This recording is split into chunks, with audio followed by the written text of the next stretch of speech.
Hola, buenos días, Iglesia Casa Vida, Nosara. Un placer poder estar con ustedes esta mañana. Hoy una mañana diferente porque el Señor nos ha bendecido y nos ha permitido, después de oración suya y nuestra, de reunirnos hoy en nuestro ranchito, aquí en la propiedad Casa Vida. Como usted vio en el video que transmitimos durante la semana, le estuvimos informando de que por una cuestión de seguir las reglas que la autoridad ha puesto para nuestro país, vamos a invitar a las personas a que asistan los domingos a esta reunión de los santos, como dice la palabra de Dios, de una manera ordenada y estratégica. No están las puertas abiertas a todo el mundo por una cuestión de cupo, pero nuestros servidores van a estar contactándolos semana tras semana y tratando de establecer un orden para que ojalá todos puedan compartir con nosotros aquí en el ranchito de la iglesia Casa Vida. Entonces, para que usted se haga una idea de lo que usted no está viendo hoy hay 20 personas aproximadamente sentados estratégicamente, guardando las distancias y con todas las medidas de limpieza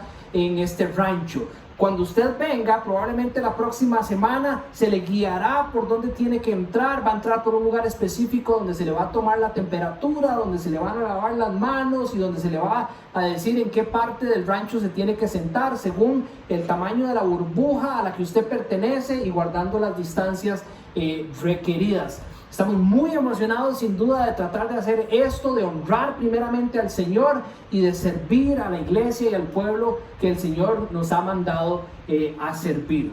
Hoy, por una cuestión de tiempo también establecido por las autoridades, vamos a cantar una canción primeramente, después vamos a escuchar la prédica, la palabra de Dios que alimenta nuestros corazones, y vamos a hacer algo que también tenemos muchas ganas de hacer, que vamos a hacer de hecho todas las semanas mientras este ciclo sigue de esta manera, y es celebrar la cena del Señor al final, para que usted pueda ya sea compartirla desde sus casas o físicamente cuando esté aquí en la iglesia con nosotros. Así que le damos la bienvenida a la reunión de hoy y le pedimos que por favor nos acompañe en oración. Padre Santo, Señor, venimos agradecidos ante tu presencia.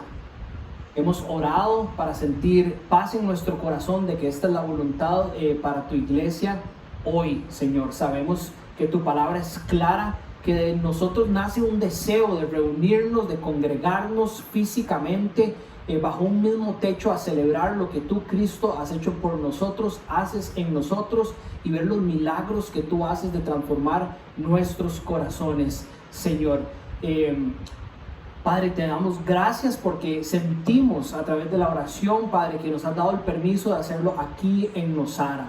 Te pedimos que por favor nos guíes y nos des sabiduría y discernimiento, Señor, para hacerlo de una manera que te dé gloria, Señor, y honra, y que al mismo tiempo podamos cuidarnos los unos a los otros, amarnos a nuestros hermanos y a nuestro pueblo por medio de estas reuniones. Te pedimos por la enseñanza de hoy, que abras nuestro entendimiento y nuestro corazón a lo que tienes para nosotros, Señor, para que podamos seguir creciendo en el conocimiento de Cristo y de tu evangelio para tu gloria y para llevarlo a todas las naciones. Te ponemos esta mañana en tus manos, Señor. A ti oramos, Cristo. Amén.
Me acerco a ti, te abro mi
Ok, muy bien.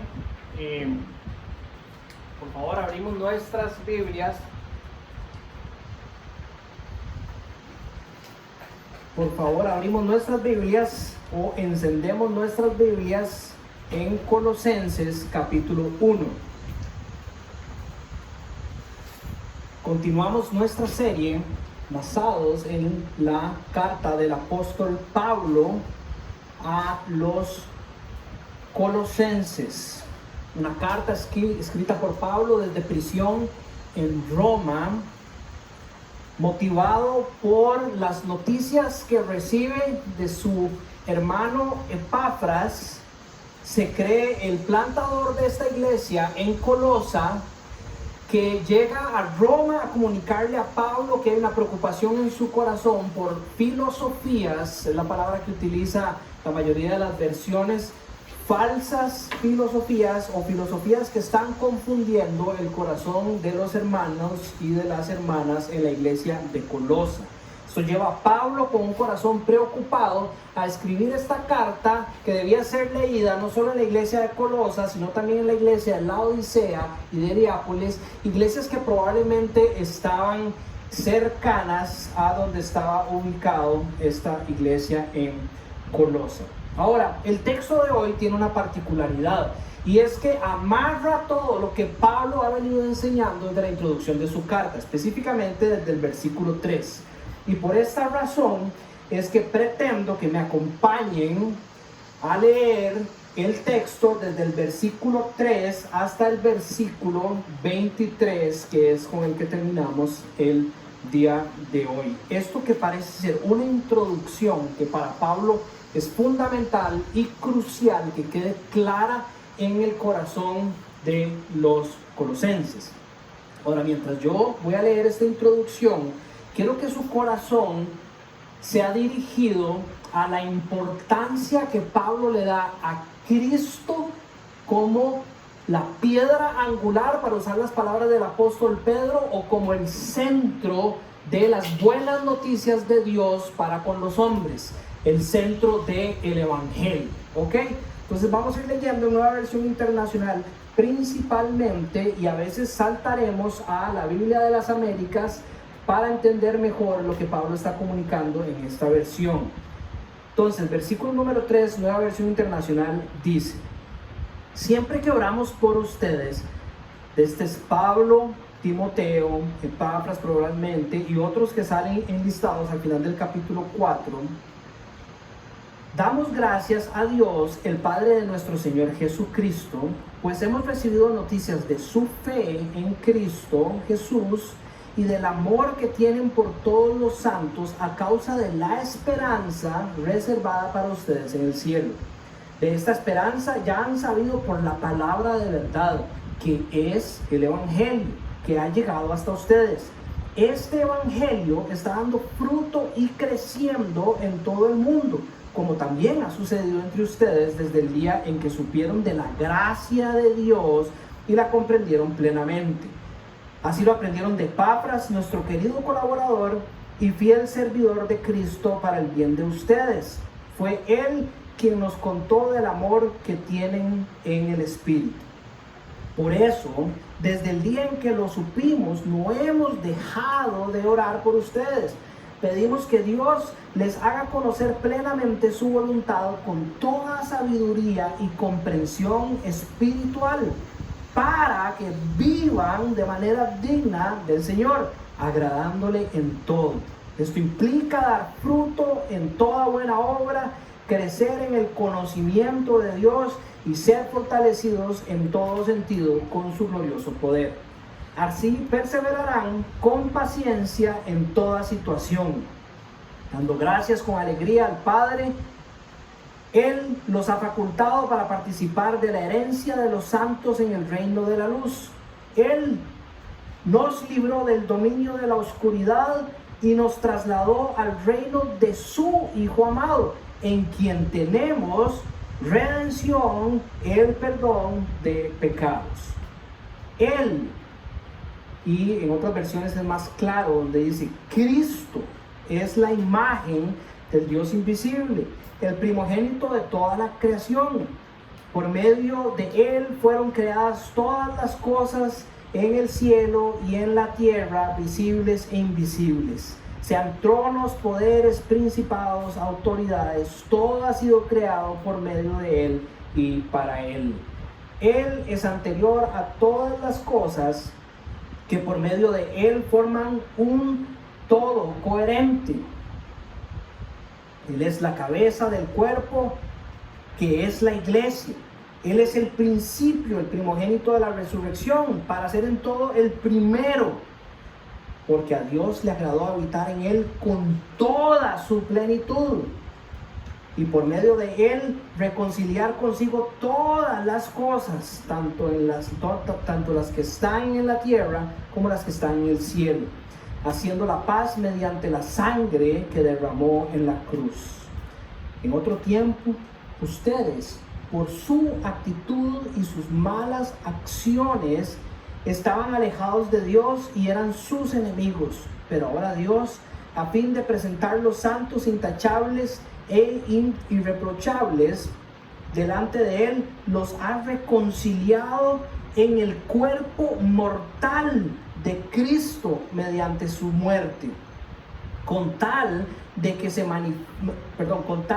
mantengan firmes en la fe, bien cimentados y estables, sin abandonar la esperanza que ofrece el Evangelio.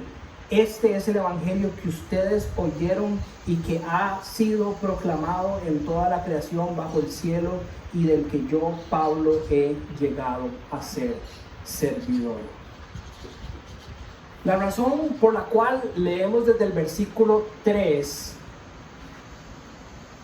es porque Pablo viene desarrollando una sola idea que cierra en el versículo 23, que todos nosotros queremos revisar y refrescar en nuestra mente para que crezca esta verdad en nuestro corazón y se vea en la manera en que nosotros vivimos. Si recuerdan las prédicas anteriores, saben que hubo una prédica donde estudiamos la oración de acción de gracias del apóstol Pablo. Pablo dice que da gracias a Dios por lo que Dios ha hecho en ellos por medio del Evangelio.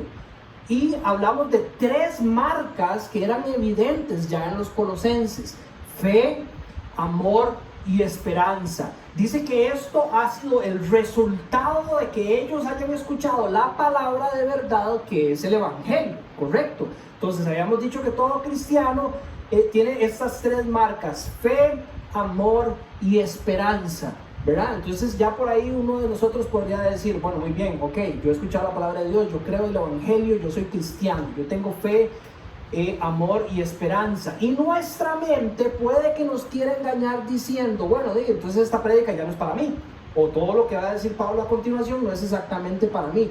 Recuerden que esta carta está escrita a una iglesia que Pablo está reconociendo que ellos han sido transformados por el poder de Dios, pero la escribe motivado por la noticia de que hay falsas filosofías que están confundiendo esta verdad que ya había llegado al corazón de esos creyentes. Entonces ahí todos nosotros estamos incluidos, porque todos nosotros, y este es el ánimo de Dios dejando el testimonio de Pablo a través de esta carta en su palabra de verdad, probablemente somos influenciados por filosofías que confunden la verdad que trae para nosotros el Evangelio. Pablo dice en otra enseñanza que estudiamos que ellos continúan orando por eso que Dios ya está haciendo en los creyentes, trayendo conocimiento de quién Él es, ¿verdad? Dios se le revela a sus hijos, ¿verdad? Por medio del poder del Espíritu Santo, y transformando sus corazones para que en ellos habite la sabiduría de Dios. Y habíamos explicado que esa sabiduría, entendiéndolo en los tiempos de Cristo, como ellos lo estaban entendiendo, implicaba la práctica, ¿verdad? Entonces Pablo ora no solo para que Dios siga dando conocimiento, para que el Espíritu siga haciendo su obra, sino que para en conjunto, y hablamos de esta hermosa de estas 2 verdades que caminan juntas en la Biblia, sobre las cuales nosotros creemos, que es lo que Dios está haciendo en nosotros, dándonos conocimiento a través de su Espíritu, transformando nuestras vidas, para que, dice Pablo, nosotros vivamos responsables nosotros vivamos vidas agradables a Dios. Y después cierra en el versículo 11 esa primera idea de oraciones diciendo que deberíamos de hacerlo dando gracias con alegría al Padre. Y dice lo que el Padre ha hecho con nosotros. Y a través de esto va desempacando el evangelio que hoy queremos tener muy claro en nuestros corazones. Dice que Él nos ha facultado para participar de la herencia de los santos en el reino de la luz. Él nos ha facultado, el Padre es el que nos ha dado ese derecho. Dice, Él nos libró del dominio de la oscuridad, lo cual es importante tener claro que en algún momento nosotros estuvimos atados a un reino de la oscuridad, o que hay personas que están atadas a ese reino de la oscuridad. Dice, y el Padre nos libró del dominio de la oscuridad y nos trasladó al reino de su Hijo amado, Cristo, en quien tenemos redención y perdón de pecados. Es decir, necesitábamos ser redimidos y necesitábamos que nuestros pecados sean perdonados. Fundamental para el entendimiento del evangelio que Pablo sigue desempacando y que hoy vamos a concluir. Inicia después la prédica de Andrés de la semana pasada, que si no la escucharon, los invito a que la escuchen, muy buena. Lo que algunas personas creen que es un himno, que Pablo saca un segmento y lo pone en su carta. No todo el mundo cree que es así. Hay otras personas que creen que simplemente Pablo cambia su estilo de escritura para hablar de algo que él considera lo más hermoso, de la manera escrita más hermosa que se conocía en ese tiempo, que es la poesía. Y por eso es que cambia el formato en sus Biblias. A la hora de leer lo que Pablo viene diciéndole a la iglesia, empieza después como a decir algo casi que es como de su corazón al cielo, casi que levantando una alabanza y una adoración que yo los invito a que todos traten de memorizar y la tengan muy cerca de su corazón. Nos empieza a hablar de la deidad de Cristo, ¿verdad? Dice que Él es la imagen del Dios invisible. Y Camacho bien apuntaba lo poderosa que es esta afirmación. Los seres humanos fuimos hechos a imagen y semejanza de Cristo. Él es la imagen. Nosotros no somos ni semejanza ni parecidos ni hechos a, ¿verdad? Él es la imagen del Dios invisible, y por esta manera Él está diciendo a todos los colosenses y a toda la iglesia en general: Cristo es Dios. Lo sigue martillando en el resto del texto que estudiamos hoy. Juan Calvino escribió: no deberíamos buscar a Dios en ningún lugar apartado de Cristo. Cualquier cosa que nos ofrezca lo que Dios da apartado de Cristo es un ídolo. ¿Qué es lo que Calvino está tratando de decir? Cristo es tan claramente en la palabra de Dios, en su vida, en todo lo que Él es, la imagen de Dios, que si usted en su corazón quiere buscar a Dios, nunca debería de llegar a encontrar a Dios apartado de la persona de Cristo. Si a usted se le está siendo ofrecido en su caminar en la vida algo que lo acerca a Dios que no incluye a Cristo, es probablemente un ídolo. Un ejemplo: si hay algo en su vida que está llegando que le trae paz, y esto que está llegando a su vida no incluye a Cristo, es un ídolo. Por ejemplo, si la paz de su vida está en la plata y en la plata no está Cristo, usted está haciendo de Cristo un ídolo y usted cree que eso lo está acercando a la paz de Dios. Pues no es así. Esa no es la paz que ofrece Dios. La paz que ofrece Dios viene a través de Cristo, y esto es lo que Pablo viene desarrollando en este himno o en esta poesía que él escribe. Dice que Él es el primogénito de toda la creación, y con esto hace algo maravilloso, que mi intención no es devolverme a la prédica de la semana pasada, pero como todo está tan amarrado, y eso es lo rico de las cartas, vale la pena sacarlo de nuevo para reforzar el punto que queremos hacer hoy. Todas las cosas, es el primogénito, de toda la creación, y al hacer esto, Pablo trae a alguien que acaba de declarar Dios a la creación. ¿Y por qué esto es importante? Porque existe una filosofía que ustedes dirán, bueno, eso pasó hace 2020 años, que es el deísmo. Pues no, eso pasa todos los días alrededor de ustedes también. Y es que un Dios santo, ¿verdad?, no podía ser parte de algo que estaba corrompido, algo que estaba roto, la creación, algo que es malo, ¿verdad? Entonces, por esta afirmación de peso de Pablo. Pablo está diciendo, ese Dios que los gnósticos creían que no podía ser parte de la creación, ¿verdad? Ese Dios que los gnósticos o que las personas creían, los deístas creían que había creado un mundo perfecto y él después se había ido y la tierra había quedado a merced del pecado, ¿verdad? Y por eso estaba pasando lo que estaba pasando. Pablo estaba diciendo, no, ese no es el Dios de la Biblia. Este Dios de la Biblia ha sido revelado a nosotros a través de Cristo. Él es la imagen de ese Dios invisible y dice, es el primogénito, entendiendo la definición de progenitura, como la dio Andrés, como un lugar de supremacía, de honor, de gloria de la creación. Y agarra a este Cristo que es Dios y lo mete dentro de la creación y dice, Dios con nosotros. Emmanuel sí está cerca, es un Dios cercano a nosotros. Dice que todas las cosas fueron creadas por Él, en Él y para Él. Él es el agente creador. ¿Se acuerdan? Hay un texto que incluye mucho de lo que aquí hemos estudiado en esta introducción de Colosenses, que es el primer capítulo de Juan, el prólogo de Juan, desde el versículo 1 hasta el versículo 18. Cuando decimos que Él es el agente, Juan lo describe como el verbo, ¿verdad? Él es la acción por la cual todo lo que el Padre, dentro de la hermosura de la economía de la Trinidad, hace que las cosas pasen. Dice también para Pablo, ¿verdad?, que todas las cosas fueron creadas en Él, por Él y para Él. Él es el propósito de todas las cosas. Y Andrés lo decía de una manera lindísima, ¿verdad? Nosotros somos enemigos de Dios, como dice Pablo aquí en el versículo 21, porque nosotros caminamos en contra de el propósito por el cual fuimos creados en Cristo Jesús. Y ya el simplemente hecho de eso es lo que nos mantiene alejados de la presencia de nuestro Padre Celestial. Él creó todas las cosas y las creó para Él. Si el ser humano no vive para Cristo, está fuera del propósito por el cual fue creado por Dios, lo que lo establece como un enemigo de Dios. Importantísimo para entender las buenas nuevas que vienen con Jesucristo. Él es anterior a todas las cosas. Una vez más habla de su eternidad y Él es la razón de ser de todas las cosas. Yo creo que todos en algún momento hemos hecho algo, ¿verdad?, que usted dice, es que si esto no está, todo pierde sentido. Digamos, aquí tengo a la familia de Helvin enfrente mío, ¿verdad? Imagínense que Helvin está haciendo todo un corral para el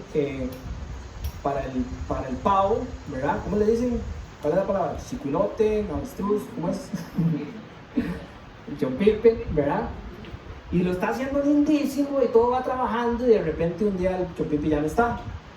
Sin el chompipe no tiene sentido todo lo que la familia está haciendo, produciendo alimento, construyendo el encierro, todo un montón de cosas. Cristo es la razón de ser de todas las cosas, es el sostenedor, dice el autor de Hebreo, por medio de su palabra poderosa de todas las cosas. Sin Cristo las cosas no tienen sentido, ya no hay razón de ser. Y por eso el ser humano sin Cristo carece de propósito, carece de sentido. Y después empieza a hacer esa transición en esa poesía de un Dios creador, sustentador de todas las cosas, Señor de todas las cosas, que es Cristo, a un Cristo que caminó aquí en la tierra, que fue crucificado aquí en la tierra y que fue resucitado aquí en la tierra. Dice que Él es el cuerpo de la iglesia. Le da su importancia a Cristo dentro de la iglesia. Dice Efesios en el capítulo 1 que Dios sometió todas las cosas al dominio de Cristo y le dio como cabeza de todo a la iglesia. Esta es su cuerpo y Él es la plenitud de aquel que lo llena todo por completo. Él es la cabeza. Y en griego, los que estaban escuchando estos, los griegos entendían ese lugar de importancia que tenía Cristo dentro de la iglesia. La iglesia no existe para complacer a sus miembros o para tratar de asegurar su existencia, ¿verdad? La iglesia, nosotros no hacemos iglesia guiados o mandados por buscar caerle bien a las personas, decir las cosas que las personas quieren o reunirlos como las personas quieren, ni la iglesia en este tiempo de pandemia anda viendo a ver cómo subsiste. Ese no es el propósito de la iglesia. El propósito de la iglesia es cumplir los propósitos de la cabeza. Eso es lo que nosotros hacemos. La iglesia 24/7, es decir, 7 días a la semana, no solo cuando nos reunimos, los cristianos existimos para cumplir los propósitos de aquel que es nuestra cabeza. Ese es el significado del por cual fuimos nosotros apartados. No para ser un grupito de amigos, ni para que las cosas funcionen como nosotros queremos, ni hacer ese tipo de cosas, sino para seguir lo que la cabeza ha establecido para nosotros. Él es el principio, dice Pablo. Él es el inicio de todo aquello que había sido esperado, anunciado por Pedro en el capítulo 2 del libro de Hechos, anunciado por Pablo en el capítulo 13 del libro de Hechos, aquello que había sido esperado y anunciado por todos los padres de la iglesia y por los profetas. Ahora iniciaba esa promesa de la transformación de corazón, de la manera en que Dios escribiría la ley en sus hijos, de la manera en que ahora seríamos su pueblo, Él sería nuestro Dios para siempre. Inicia en Cristo. Él es el principio, dice Pablo, para ser en todo el primero. La palabra en inglés que más se acerca al español sería la preeminencia. El Señor creador es el primero, Él es el creador de todas las cosas, Él es el primero y único sustentador de todas las cosas, el primogénito en ese sentido, y Él también es el primogénito en la redención. Él es el primero en todo, y por esa razón podemos ver claramente que la plenitud de Dios habita en Él. Porque es que Pablo introduce este texto en medio de esta introducción, al punto de que cuando brincamos al versículo 20 y al versículo 21 hasta el 23, pareciera que Pablo de verdad estaba hablándole a todo el mundo y de repente como que cierra los ojos y empieza a hacer una oración y empieza a cantar este himno, ¿verdad? Es porque él entiende que esta verdad es fundamental. La plenitud de Dios estaba en él y da todos estos argumentos para que nosotros entendamos cómo esa plenitud estaba en Él, porque si nosotros no creemos que Cristo, ese que vino a la tierra, que vivió, que murió y que resucitó de los muertos, si nosotros no creemos en esa verdad y no creemos en que Él era 100% Dios y que la plenitud de Dios existió en la segunda persona de la Trinidad, el Dios encarnado, es muy difícil que usted vaya a creer en la efectividad de la obra de Cristo en su vida. Si Cristo no era verdaderamente Dios, Cristo no podía cargar con sus pecados. Si Cristo no era verdaderamente Dios, todo lo que decía no era lo que su Padre le había mandado a decir de manera perfecta. Usted perdería su fe en la palabra de Dios. Usted perdería todas estas cosas. Y Pablo quiere profundizar nuestras raíces en este tema para fortalecer esto que ya Dios ha hecho en todos ustedes, que es la fe que los lleva al amor por la esperanza que tienen en este Cristo Jesús, el Evangelio de Cristo. Por medio de Él reconcilió todas las cosas, dice el versículo 20, tanto las que están en la tierra como las que están en el cielo, haciendo la paz. Había una enemistad a través de Cristo, el centro de las buenas noticias. Ahora hay paz mediante la sangre que derramó en la cruz. Y una vez más refuerza, este Cristo murió en esa cruz. Ese era el plan de Dios, que Dios mismo muriera en esa cruz por el perdón de nuestros pecados. Ahora, el Evangelio ha sido desarrollado enfrente de nuestros ojos. Resumámoslo con el objetivo de compararlo después con el versículo 21, 22 y 23 y que haya claridad en todo esto para nosotros. Hay algo que es claro que Pablo ha venido mencionando. El ser humano estaba separado, caído, ¿verdad? Alejado de la presencia de Dios. Si ustedes leen el versículo 21, el texto de hoy dice: en otro tiempo ustedes por su actitud y sus malas acciones estaban alejados de Dios y eran sus enemigos. Romanos en el capítulo 5, versículo 12 dice que por medio de un solo hombre el pecado entró en el mundo y por medio del pecado entró la muerte, y fue así como la muerte pasó a toda la humanidad porque todos pecaron. Entonces, no hay ninguno que esté excluido de esta posición de separación de la que habla el versículo 21, que su corazón no haya estado contaminado de malos pensamientos, dice en otra versión, y que esto nos llevara a malas acciones que nos declararan enemigos de Dios. Y vean la manera en que el versículo 21 está escrito. En otro tiempo, ustedes, por sus actitudes y sus malas acciones, estaban alejados de Dios y eran sus enemigos. ¿De quién es la culpa?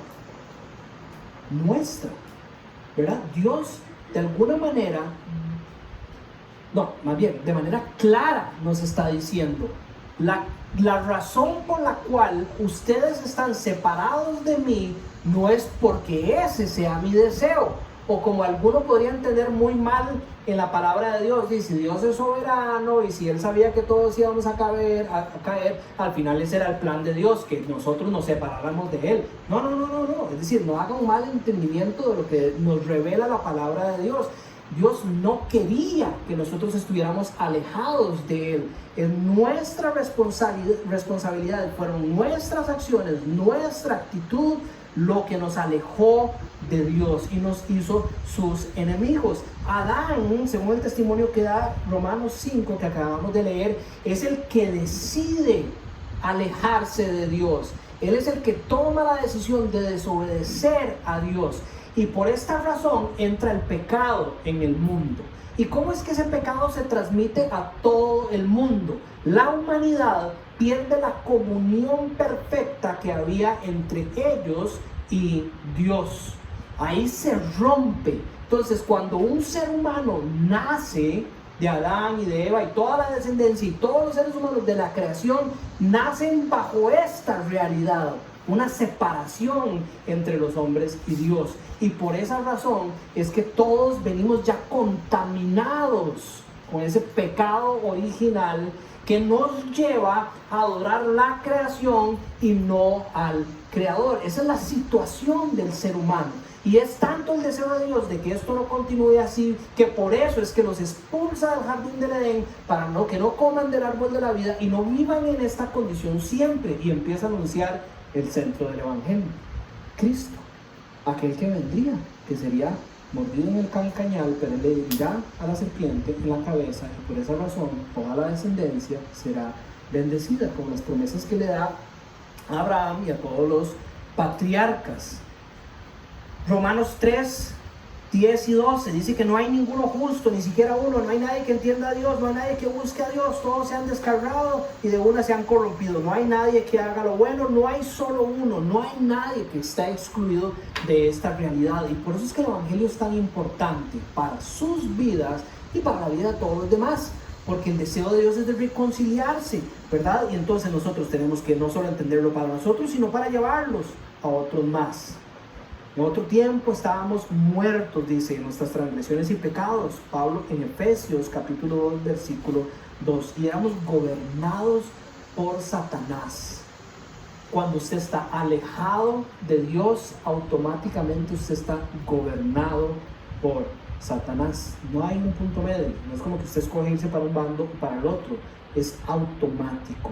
En otro tiempo ustedes, por su actitud y malas acciones, estaban alejados de Dios, eran enemigos de Dios. Dense en cuenta nada más de la relación que hay en el versículo donde dice que esta mente hostil, o dicen otras versiones, ¿verdad?, o estas malas actitudes llevan a malas obras. La mente hostil del hombre lleva a lo que Dios define como malas obras. Muchas veces hemos hablado, pero hay personas en el mundo que hacen cosas buenas, sí, pero vienen contaminadas por una mente hostil que rechaza a Dios, y por esa razón, aunque sean buenas obras aquí en la tierra, Dios no las ve con esos ojos, porque vienen contaminados por esa mente hostil que nosotros en algún momento decidimos hacer. Entonces hay caída, y por eso es que se necesita reconciliación y se necesita hacer paz. ¿Y cómo es que esto sucede? Por medio de la sangre de Cristo. Volvemos al tema principal, desempacando el evangelio que Pablo haya anunciado, que está desarrollando en este texto por medio de otros textos bíblicos que lo apoyan. Romanos dice lo siguiente: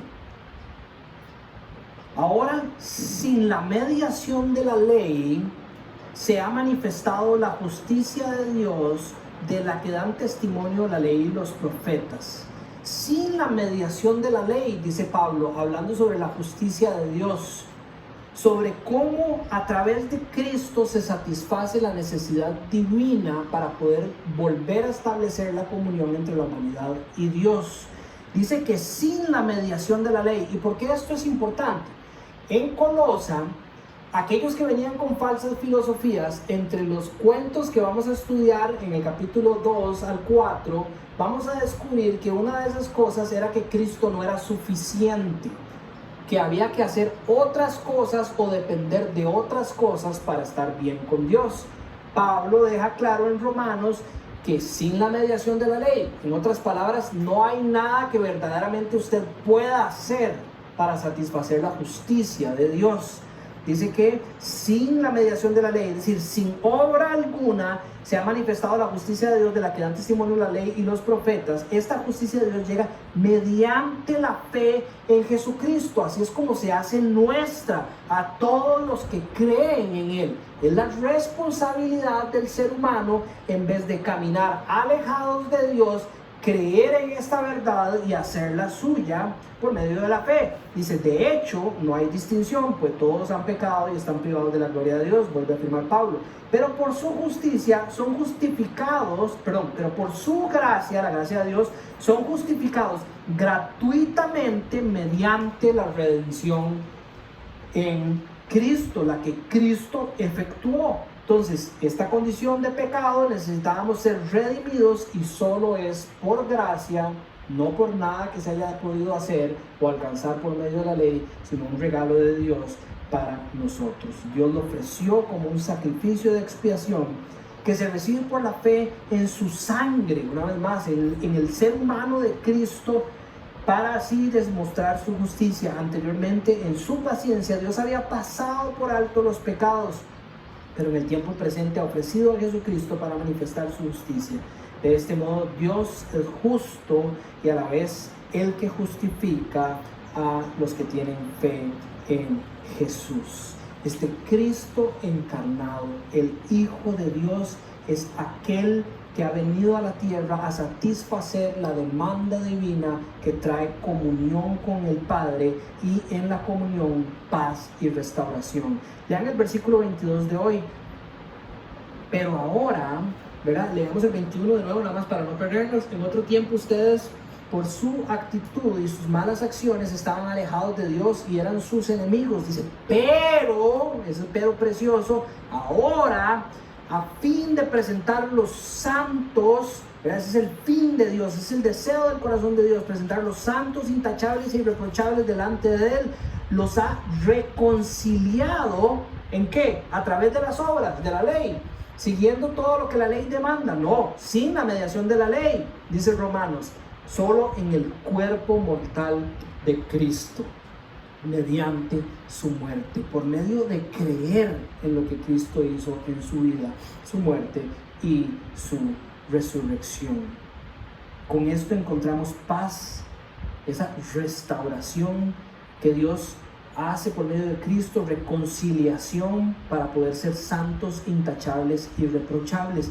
Importantísimo para sumar, ¿verdad?, nuestro entendimiento de lo que es el Evangelio. No simplemente que Dios restaura y restablece esa comunión entre Dios y los hombres, sino que además quiere presentarnos santos, intachables y irreprochables. Es decir, quiere darnos nuevas cosas agradables a Él para que nosotros experimentemos hoy aquí en la tierra.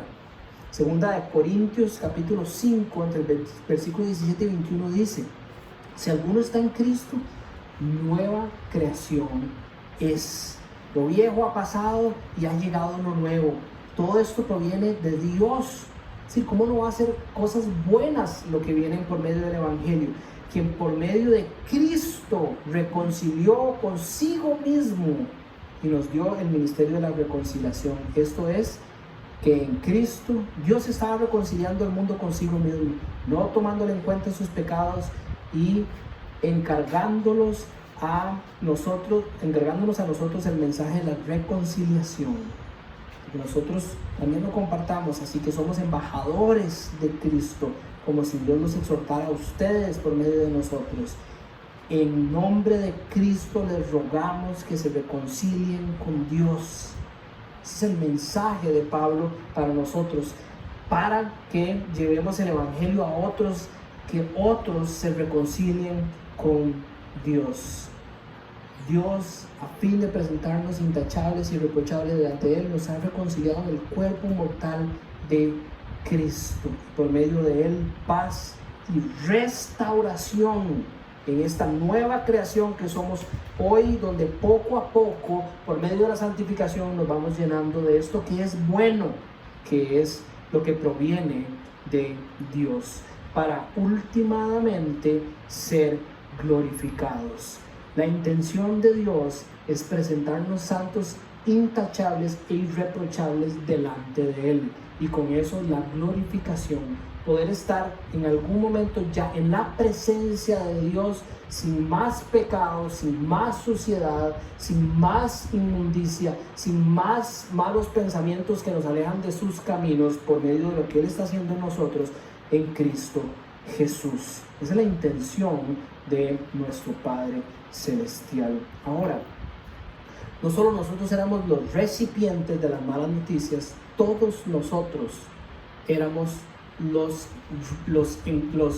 ¿me entienden la palabra recipientes? Aquellos que estábamos en la posición de recibir la mala noticia de que por nuestra decisión nos hayamos alejado de Dios y con ello la muerte eterna, sino que ahora somos los invitados a recibir las buenas noticias, ¿verdad? Nosotros somos los invitados a creer y somos los que vamos a llevar, los portadores, los embajadores, dice Pablo, de llevar este mensaje de que todos los hombres han sido invitados a recibir las buenas noticias en Cristo Jesús, que traen restauración y que nos llevan a Cristo nos llevan a Dios de una manera intachable y irreprochable, sino que también somos los llamados a vivir las buenas noticias.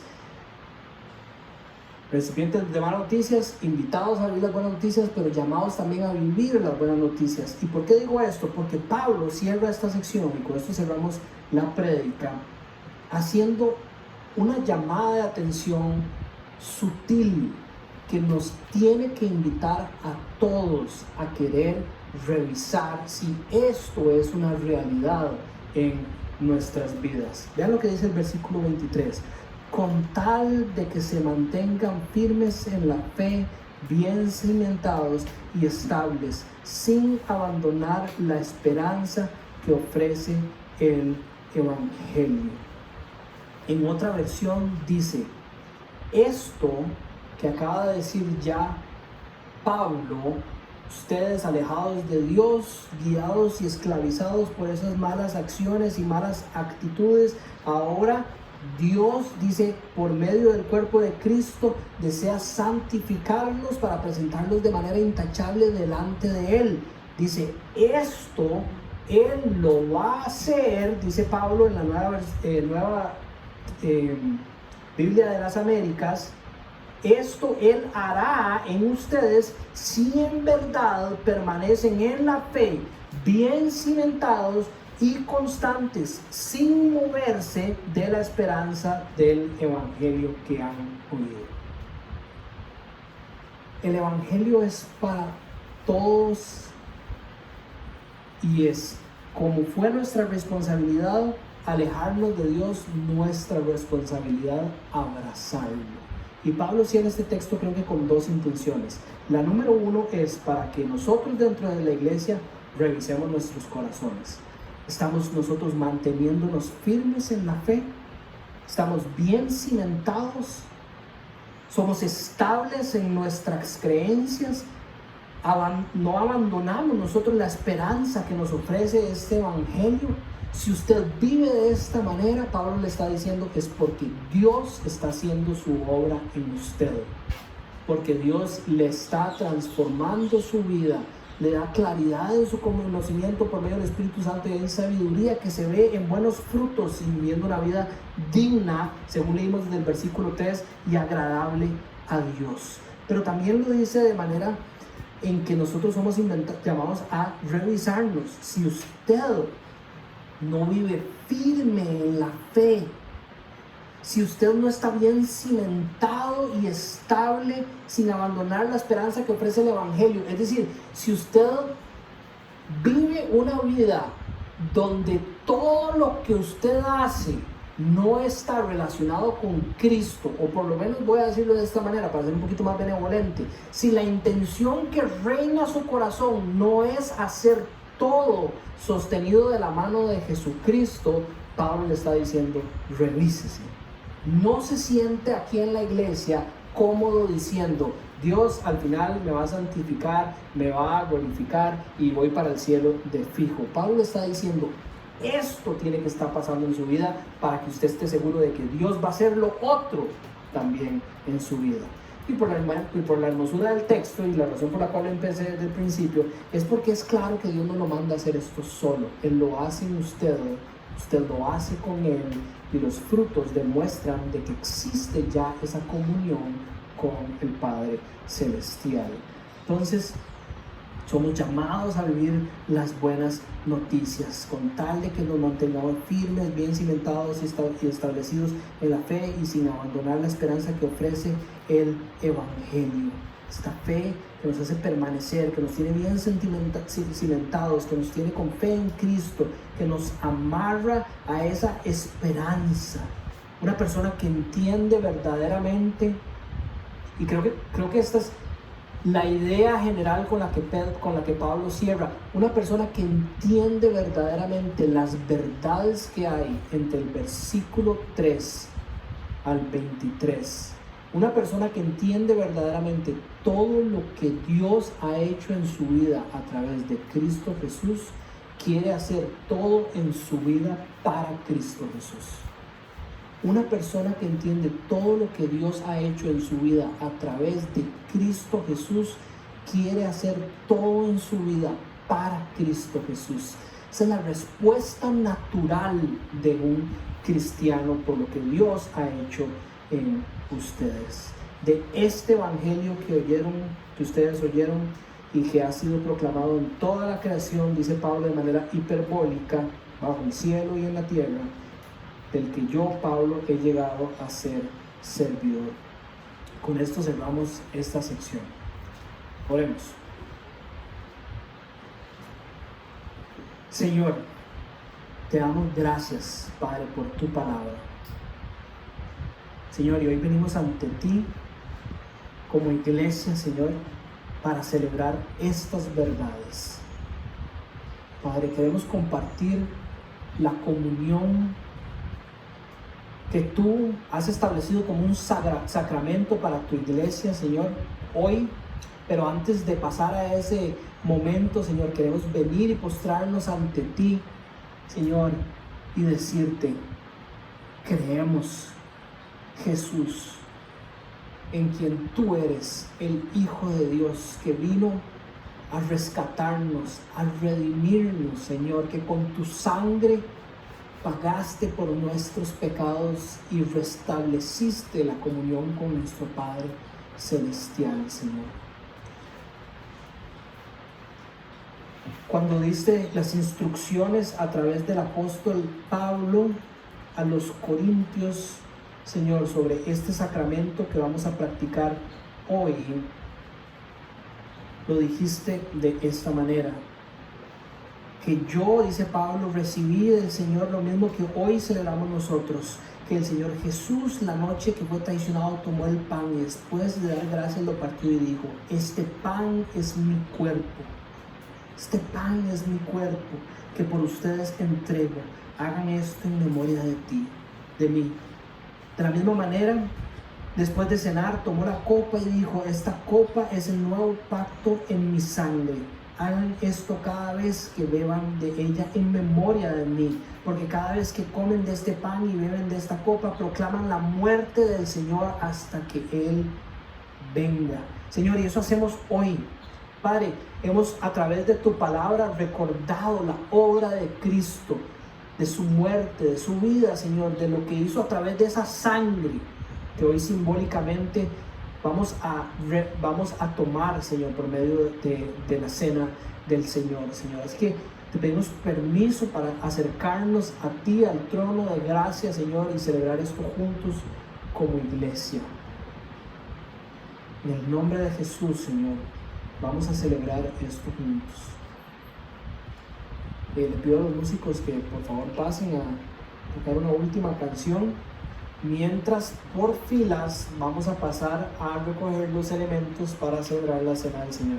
Entonces vamos a empezar con la fila de la derecha, de mi derecha, por favor. Entonces, pueden pasar ustedes.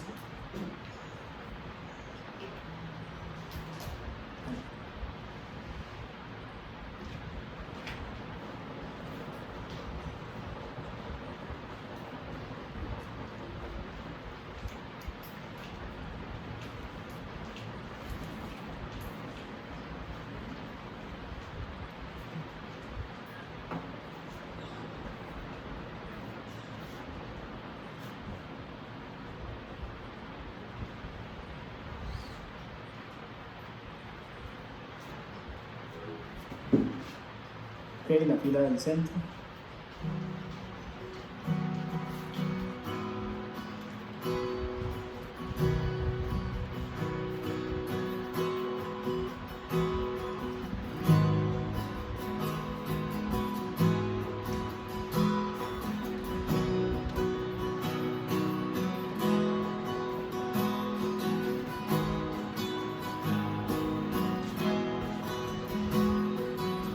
La familia de Contín puede pasar. Estoy cansado de presentar, Cristo nos da. Si al final del camino estás, sin saber hacia dónde mirar, Cristo nos da.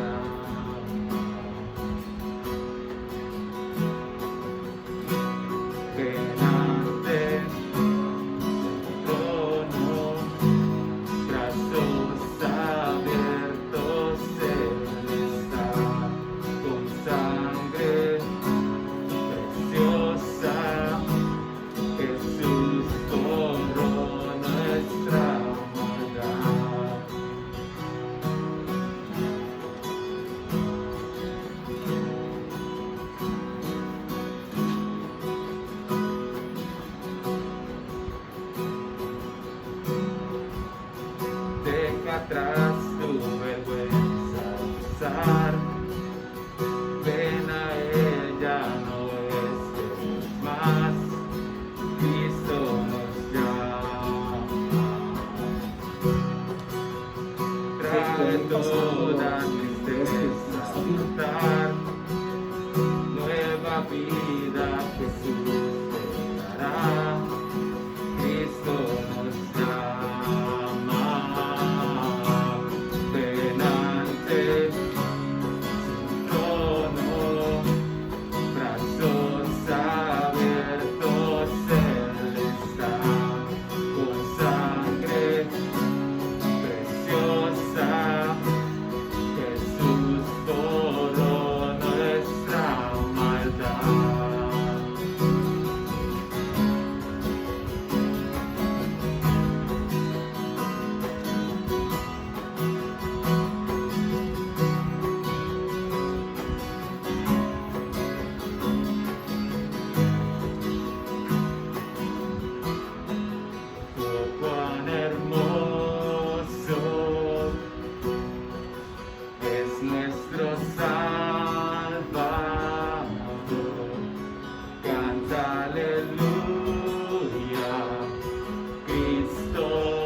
los elementos en nuestras manos, oramos al Señor. Padre, por medio del pan recordamos, Señor, que tú enviaste a tu Hijo, que Dios encarnó en la persona de Cristo, Señor, que te satisfació habitar en la persona de Jesús plenamente, Señor, que Él vino y que su cuerpo fue partido por nosotros para así pagar el precio necesario a nuestra redención y alcanzar paz en ti, Señor, que murió en esa cruz, que su cuerpo fue levantado y glorificado al tercer día, Señor, por tu poder. Tomamos el pan.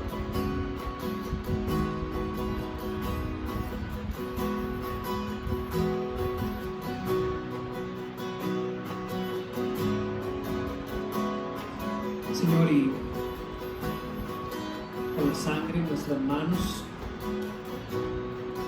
como símbolo de esa sangre que fue derramada, requerida por ti para limpiar nuestros pecados, Señor, es que te damos gracias, Señor, por eso que fue alcanzado y que creemos en nuestros corazones por medio de la sangre de Cristo. Celebramos lo que tú hiciste, Jesús, y celebramos que volverás por nosotros. Ayúdanos a gozarnos en esta verdad. Tomamos de la copa.